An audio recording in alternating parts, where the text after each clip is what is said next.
পাকিস্তান, তুরস্ক ও সৌদি আরবের যৌথ নিরাপত্তা চুক্তির ব্যাপারে ঢাকারও আগ্রহ রয়েছে বলে জানিয়েছেন নবনিযুক্ত পররাষ্ট্র প্রতিমন্ত্রী হুমায়ুন কবির। মক্কা ডিফেন্স প্যাক্টে তো আমরা আগ্রহ প্রকাশ করছি, বললাম তো বাংলাদেশ এখন ইজ এই কান্ট্রি অফ রেকগনিশন এবং একটা আগ্রহ আছে ইসলামিক নেশনসদের মধ্যে একটা সিকিউরিটি প্যাক্ট হয়, তাহলে এখন এত অস্বাভাবিক না যাওয়া। তুরস্ক, সৌদি আরব, পাকিস্তান এই তিন রাষ্ট্রই চাইছে বাংলাদেশ ইসলামিক নেটোতে যোগদান করুক, আর সেই ইচ্ছাকে সম্মান জানিয়ে বাংলাদেশের পক্ষেও জানিয়ে দেওয়া হয়েছে বাংলাদেশ প্রস্তুত এই ইসলামিক নেটোতে যোগদান করতে। বিশ্ব রাজনীতিতে নতুন উচ্চতায় বাংলাদেশ। দর্শক, এখন ভারত, চীন, পাকিস্তান, তুরস্ক, মার্কিন যুক্তরাষ্ট্র, দি super power of the world, সবাই মনে করছে যে বাংলাদেশ তো এখন স্বাধীন। সৌদি আরব, তুরস্ক ও পাকিস্তানের মধ্যে স্বাক্ষরিত মক্কা যৌথ প্রতিরক্ষা চুক্তিতে বাংলাদেশ যুক্ত হওয়ার সম্ভাবনা রয়েছে। পররাষ্ট্র প্রতিমন্ত্রী হুমায়ুন কবির জানিয়েছেন, নিজস্ব জাতীয় স্বার্থ এবং বৈশ্বিক অর্থনৈতিক ও বাণিজ্যিক সমীকরণ বিবেচনায় রেখে এই তিন দেশে প্রতিরক্ষা বা অর্থনৈতিক জোটে যোগ দেওয়ার ক্ষেত্রে বাংলাদেশ বেশ ইতিবাচক মনোভাব রাখছে। ফান্দে পড়িয়া বগা কান্দেরে, ভারতের অবস্থা হয়েছে এমন। বিগত সময়ে যে ভারত বাংলাদেশকে চোখ রাঙাতো, আর সেই বাংলাদেশের ভয় কাঁপছে তারা। পাকিস্তান, তুরস্ক ও চীনের সাথে বাংলাদেশের সম্পর্ক বৃদ্ধি রাতের ঘুম কেড়ে নিয়েছে ভারতীয় মিডিয়ার। স্পষ্ট দেখতে পাচ্ছেন, গত 1.5 দশক ধরে তারা যে দেশটিকে নিজেদের একচেটিয়া বাজার এবং অর্থনৈতিক কলোনি হিসেবে ব্যবহার করে এসেছেন, সেই বাংলাদেশের বাজার আজ তাদের হাত ফসকে চিরতরে বেরিয়ে যাচ্ছে। মক্কা ডিফেন্স প্যাক্ট বা মক্কা চুক্তিকে ভারত এতদিন কেবল একটি সামরিক হুমকি হিসেবে দেখে আসছিল, কিন্তু আজ তারা বুঝতে পারলো এই চুক্তিটি কেবল কোনো সামরিক জোট নয়, এটি হলো একটি বিশাল অর্থনৈতিক গেম চেঞ্জার। আসসালামু আলাইকুম। দক্ষিণ এশিয়ায় নতুন ইতিহাস সৃষ্টি করতে যাচ্ছে বাংলাদেশ। আপনারা ইতিমধ্যেই জানেন যে পাকিস্তান, সৌদি আরব এবং তুরস্ক মক্কা চুক্তিতে স্বাক্ষর করেছে। এবার সেই চুক্তিতে স্বাক্ষর করতে যাচ্ছে বাংলাদেশ।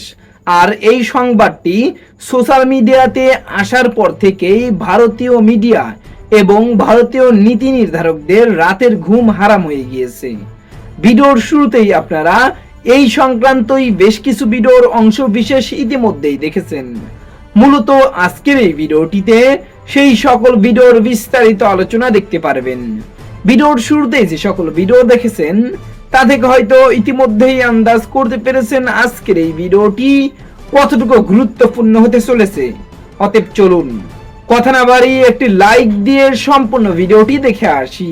সৌদি আরব, তুরস্ক ও পাকিস্তানের মধ্যে স্বাক্ষরিত মক্কা যৌথ প্রতিরক্ষা চুক্তিতে বাংলাদেশ যুক্ত হওয়ার সম্ভাবনা রয়েছে।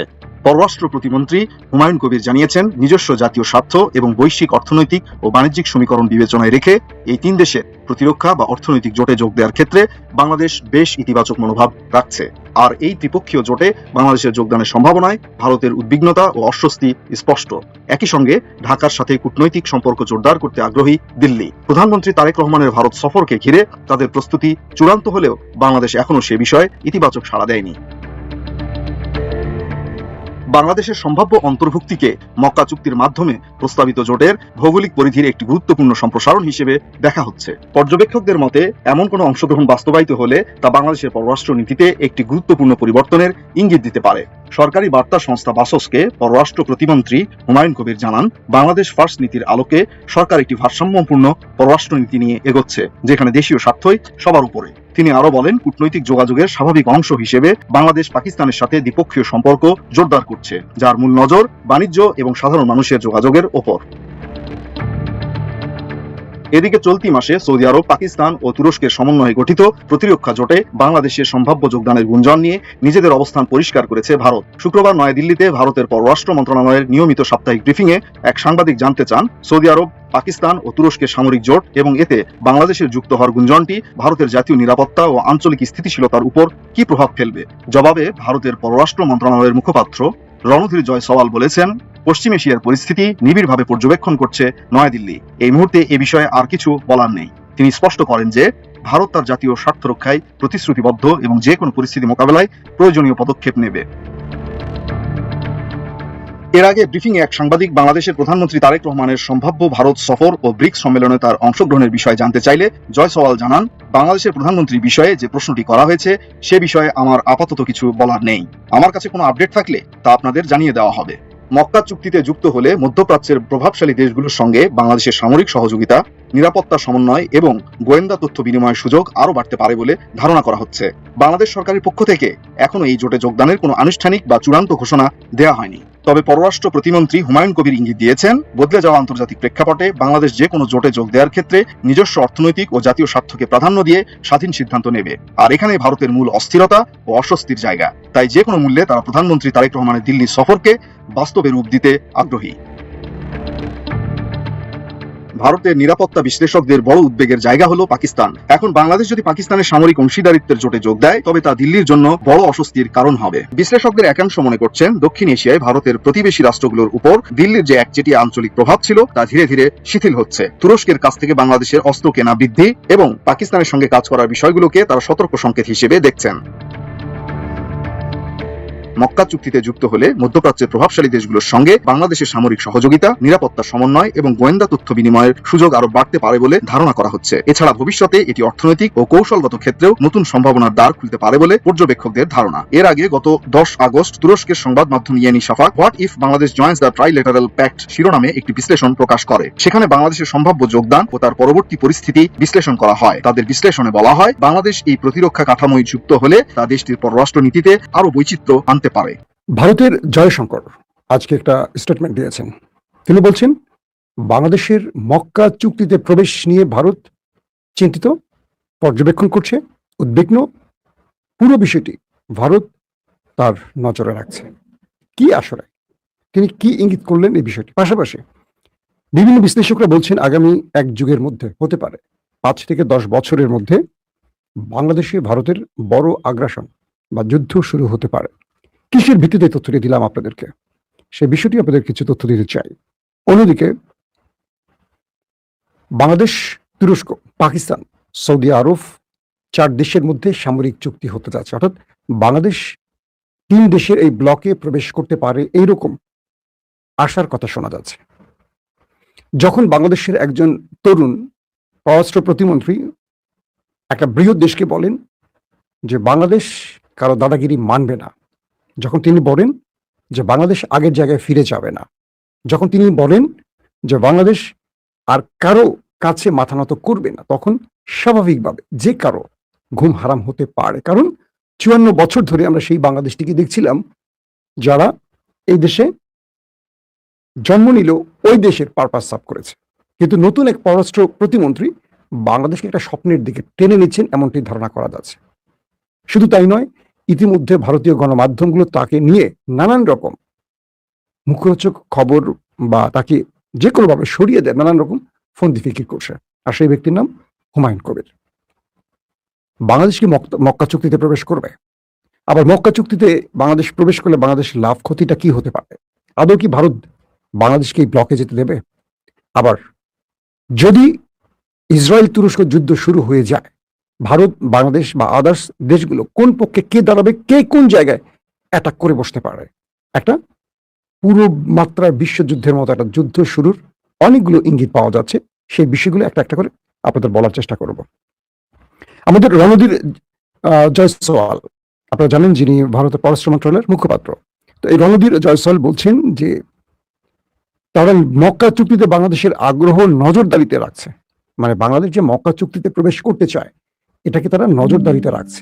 কত ভয়ঙ্কর ব্যাপার! বাংলাদেশ একটা স্বাধীন দেশ, সে কোন জায়গায় যাবে, কোন জায়গায় চুক্তিতে প্রবেশ করবে, এটা নজরদারি করছে কে? আমাদের প্রতিবেশী দেশ ভারত। মানে ওদের স্পর্ধা কি?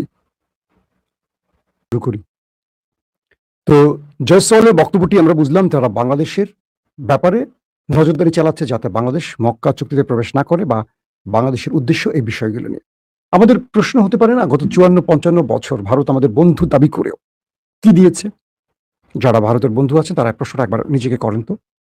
বাংলাদেশের সামরিক খাতে ভারত কি দিয়েছে? বলবেন একটাই, ভারত বাংলাদেশকে স্বাধীনতা দিয়েছে।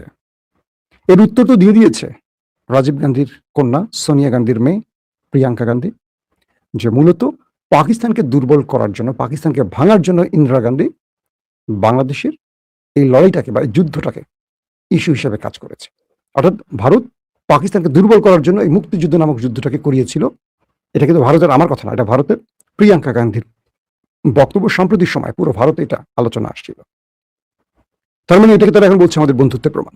আসেন, বিভিন্ন বিশ্লেষক বলছেন ইসরায়েল এবং তুরস্কের মধ্যে একটা বড় যুদ্ধ বাঁচতে যাচ্ছে। 2 দেশ সেইভাবে প্রস্তুতি নিচ্ছে। ইতিমধ্যে বাংলাদেশকেও সৌদি আরব, তুরস্ক মক্কা চুক্তিতে টানছে এবং বাংলাদেশ সেখানে যাওয়ার বিভিন্ন রকম বিষয়গুলোকে নিয়ে বিবেচনা করছে। আমি ভেতর থেকে যে তথ্যগুলো পেয়েছি, যেগুলো এখনো গণমাধ্যমে আসেনি, সেখানে বাংলাদেশ এই বিষয়টিকে পজিটিভ অর্থে দেখছে। তারা মক্কা চুক্তিতে প্রবেশের চিন্তা করছে। এটা ভারতের জন্য টেনশনের কারণ হয়ে গেছে। শুনতে পাচ্ছেন আশা করি। তো কেন বিষয়টা এখন কি হচ্ছে এই বিষয়টা নিয়ে আগে চিন্তা করেন। মক্কা চুক্তিতে সৌদি আরব, পাকিস্তান, তুরস্ক প্রবেশ করেছে। সামনে এটা কিন্তু অনেকে বলে ইরানের বিরুদ্ধে না, এটা ইরানের বিরুদ্ধে না, এটা আগামী দিনে ইসরায়েলের বিরুদ্ধে একটা বড় যুদ্ধের পরিকল্পনা এবং ইসরায়েল থেকে রক্ষার জন্য একটা প্ল্যাটফর্ম। এখানে ইরান বিরোধী কোনো চিন্তা নেই এই জোটের, আমার যতটুকু তথ্য জানা আছে। এখানে বাংলাদেশকে কেন চাচ্ছে তারা? বাংলাদেশের একটা সাহসী সেনাবাহিনী আছে, যদিও তাদের প্রযুক্তিগত ক্ষেত্রে বাংলাদেশ অনেক পিছিয়ে আছে। বাংলাদেশ 54 বছর ধরে শুধু চেতনা লালন করেছে, চেতনা বিক্রি করেছে, চেতনাকে চাষ করেছে, চেতনাকে মাথায় মেখে ঘুরেছে। ভালো অস্ত্র নেই, ড্রোন নেই, মিসাইল নেই, যুদ্ধ বিমান নেই, কিচ্ছু নেই, প্রতিরক্ষা ব্যবস্থা নেই, এয়ারক্রাফট নেই, কি আছে আমাদের? কিচ্ছু নেই, এক প্রকার কিছু নাই। মিয়ানমারে যা আছে তাও আমাদের নেই। কিন্তু বাংলাদেশে আছে একটা খুব সাহসী সেনাবাহিনী, যারা রীতিমতো বর্ডারে ভারতকে শুইয়ে দিয়ে নিজের বর্ডারকে পাহারা দিয়েছে। রৌমারি থেকে শুরু করে প্রত্যেকটি ক্ষেত্রে যেখানে বাংলাদেশের মুখোমুখি ভারত হয়েছে সেখানে তারা ধলাই খেয়েছে। বাংলাদেশ পরাজিত হয়নি এই বৃহৎ দেশ বলেও। কিন্তু এই সেনাবাহিনীকে 54 বছর ধরে বারবারই ওই দেশটি পলিটিশিয়ানদের মাধ্যমে তাদের গ্রিপে আটকে রেখেছে। কখনো অতিরিক্ত লোভ দেখিয়ে কিনে ফেলেছে, কখনো ওই দেশের এজেন্সিগুলো বাংলাদেশের সেনাবাহিনীকে কন্ট্রোল করেছে। যারা যোগ্য তাদেরকে জেলে ঢুকিয়েছে, যারা যোগ্য তাদেরকে পিলখানায় হত্যা করেছে, যারা যোগ্য, যারা দেশপ্রেমিক, কোনো না কোনো ভাবে তাদেরকে উপরে ওঠার সময় ছিটে ফেলে দিয়েছে। এটা বিএনপি বলি, আওয়ামী লীগ বলি, বিভিন্ন সরকারের আমলে অনেক যোগ্য সেনা প্রধানদেরকে উঠে আসার, যাদেরকে তৈরি করছে রাষ্ট্র, হঠাৎ করে তাদেরকে খেয়ে ফেলতে হয়েছে। কারণ ভারত সেনাবাহিনীর ব্যাপারে সবসময় নজরদারিতে ছিল। আজকে না, গত 15 বছর বলেন, একদম প্রথম থেকে। কারণ ভারত চায়নি বাংলাদেশে কোনো সেনাবাহিনী থাকুক, তারপরও সেটা তৈরি হয়েছে। এরপর বাংলাদেশের সেনাবাহিনীকে প্রতি মুহূর্ত কন্ট্রোল করতে ভারতের এজেন্সিগুলো, যে কোন অফিসারটা টপ 20 জন বা 50 জন অফিসারকে টার্গেট করে রাখে, কে আগামীতে সেনাপ্রধান হবে, কে জিওসি হবে, কে চিফ অফ স্টাফ হবে, এই বিষয়গুলো তারা জানে বা তারা এই বিষয়গুলো নজরদারিতে রাখে এবং তাদের মধ্যে কাজ করে। তো যারা দেশপ্রেমিক, একটু ইসলাম বিশ্বাসী বা যারা ভারতের কাছে মাথা বিক্রি করবেন, এই লোকগুলোকে কোনো না কোনো অজুহাতে ওই লিস্ট থেকে ছেড়ে ফেলে দিত। আসতো এমন ব্যক্তিরা যারা ভারতের সঙ্গে আতাত করে চলবে। এর মধ্যে কিছু ব্যক্তি বেরিয়ে আসেনি বলবো না, তারা কিছু করতে পারেনি, তাদেরকে সেইভাবে রাষ্ট্র সহযোগিতা করেনি বা সরকার করেনি, কারণ সরকার ভারতের কন্ট্রোলে ছিল। আসেন মোদ্দা কথায়, ভারত এখন বাংলাদেশের এই বিষয়টিকে খুব সিরিয়াস দেখছে যে বাংলাদেশ মক্কা চুক্তিতে যাবে কিনা। বাংলাদেশের পররাষ্ট্রমন্ত্রীর বক্তব্যে অনেক কিছু ইঙ্গিত পাওয়া যাচ্ছে। বাংলাদেশের লাভটা হলো এই জোটে যদি বাংলাদেশ প্রবেশ করে মুসলিম ন্যাটোর আদল, এটা মুসলিম ন্যাটো হতে যাচ্ছে হয়তোবা, কারণ এরদোয়ান বলছেন এখানে আরো অনেক রাষ্ট্র জড়িত হবে, জড়াবে। ভারত আগামী 5 থেকে 10 বছরের মধ্যে বাংলাদেশে একটা বড় অ্যাটাকে আসতে পারে, বিভিন্ন আলোচনা বলা হচ্ছে। কারণ ভারত 54 বছর ধরে এই দেশে যে রাজনীতিবিদদেরকে তৈরি করেছিল ভারতের আধিপত্যকে মেনে নিতে, ভারতের চামচামি করতে, ভারতের হেজিমনিকে তাদের রাজনীতির কি বলবো মূল প্রেরণা হিসেবে ধরার জন্য, তাদের পতন হয়ে গেছে। ভারত গত 15.5 বছর ধরে আওয়ামী লীগকে যেভাবে পেলে পুষে তৈরি করেছে, সেই আওয়ামী লীগের পতন হয়ে গেছে ছাত্র আন্দোলনের মধ্য দিয়ে। বর্তমানে যে সরকার ক্ষমতায় বসে তাদের অন্যতম একজন মাস্টারমাইন্ড তারেক রহমান, তিনি ভারতের এই আধিপত্যের বিরুদ্ধের মনোভাবী একজন লোক। এবং দেখবেন তারেক রহমানের বর্তমান মন্ত্রী পরিষদে অনেক ভারত প্রেমী আছে। টুডি টুমোরো এরা থাকবে না আমার বিশ্বাস। অনেকে আমাকে এই জন্য বলেন আমি গুপ্ত জামাতি, অনেকে আমাকে বলেন। আগে একটু বলে নেই, বিএনপিতে দুটো ফর্মুলা আছে, একটা হলো ভারত ঘেঁষা, একটা হলো ইসলাম ঘেঁষা। যদি তুরস্ক এবং ইসরায়েলের মধ্যে যুদ্ধটা শুরু হয়, সেক্ষেত্রে বলা হচ্ছে ভারত পাকিস্তান অ্যাটাক করে বসবে। কারণ তুরস্ককে যারা সহযোগিতা করবে, অন্যতম দেশের মধ্যে পাকিস্তান একটি দেশ। একই সময় আমেরিকা ইরানে আবারও অ্যাটাক করে বসবে। পাশাপাশি বাংলাদেশ ভারত দ্বারা আক্রান্ত হবে।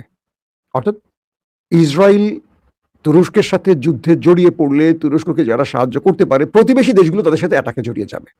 সেম পাকিস্তানকে বিজি করবে ভারত, ইরানকে বিজি করবে আমেরিকা। পাশাপাশি আমি আশা করছি সম্পূর্ণ ভিডিওটি দেখেছেন এবং এই ভিডিওর সাপেক্ষে আপনার কি মতামত সেটা অবশ্যই কমেন্ট বক্সে জানিয়ে যাবেন। ভিডিওটি ভালো লেগে থাকলে শেয়ার করতে ভুলবেন না। আমাদের এই চ্যানেলে নতুন হয়ে থাকলে চ্যানেলটি সাবস্ক্রাইব করে চ্যানেলের পাশে থাকবেন। আর যারা ইতিমধ্যেই চ্যানেলটি সাবস্ক্রাইব করেছেন তাদেরকে অসংখ্য ধন্যবাদ।